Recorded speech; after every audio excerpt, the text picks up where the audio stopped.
स्वागत है आपका द पॉजिटिव वर्ल्ड में। शुरू करते हैं आज की कहानी। बहुत समय पहले की बात है। किसी गांव में एक किसान रहता था। वह रोज सुबह उठकर दूर झरनों से साफ पानी लेने जाया करता था। इस काम के लिए वह अपने साथ दो बड़े घड़े लेके जाता था, जिन्हें वो डंडों में बांधकर अपने कंधे पर दोनों ओर लटका लेता था। उनमें से एक घड़ा कहीं से फूटा हुआ था और दूसरा एकदम सही था। इस वजह से रोज घर पहुंचते पहुंचते किसान के पास 1.5 घड़ा ही पानी बच पाता था। ऐसा 2 साल तक चलता रहा। सही घड़े को इस बात पे घमंड था कि वो पूरा का पूरा पानी घर पहुंचाता है और उसके अंदर कोई भी कमी नहीं है।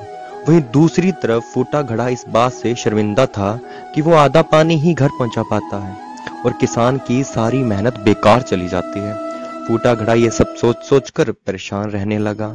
एक दिन उससे रहा नहीं गया और उसने किसान से कहा कि मैं खुद पर शर्मिंदा हूं और आपसे माफी मांगना चाहता हूं। किसान ने कहा, क्यों, तुम किस बात से शर्मिंदा हो? उसने कहा, शायद आप नहीं जानते, मैं एक जगह से फूटा हुआ हूं और पिछले 2 साल से मुझे जितना पानी घर पहुंचाना चाहिए था बस उसका आधा ही पहुंचा पाया हूं। मेरे अंदर यह बहुत बड़ी कमी है और इस वजह से आपकी सारी मेहनत बेकार चली जाती है। किसान को घड़े की बात सुनकर थोड़ा दुख हुआ और वह बोला, कोई बात नहीं, मैं चाहता हूं आज लौटते वक्त तुम रास्ते में पड़ने वाले सुंदर फूलों को देखो। घड़े ने वैसा ही किया। वह रास्ते भर सुंदर फूलों को देखता आया। ऐसे करने से उसकी उदासी कुछ दूर हो गई। घर पहुंचते पहुंचते फिर उसके अंदर आधा पानी रह गया।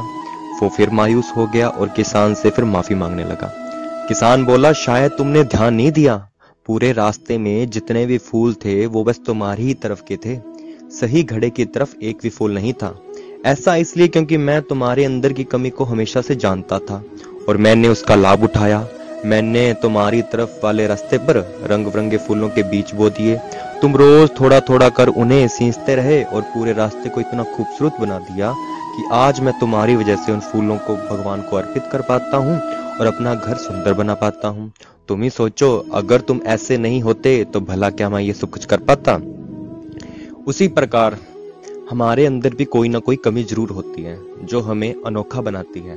उस किसान की तरह हमें भी हर किसी को जो जैसा है वैसे ही स्वीकार करना चाहिए और उसकी बुराई की तरफ नहीं, उसकी अच्छाई की तरफ हमें ध्यान देना चाहिए, क्योंकि जब हम ऐसा करेंगे तब फूटा घड़ा भी अच्छे घड़े से ज्यादा मूल्यवान हो जाएगा।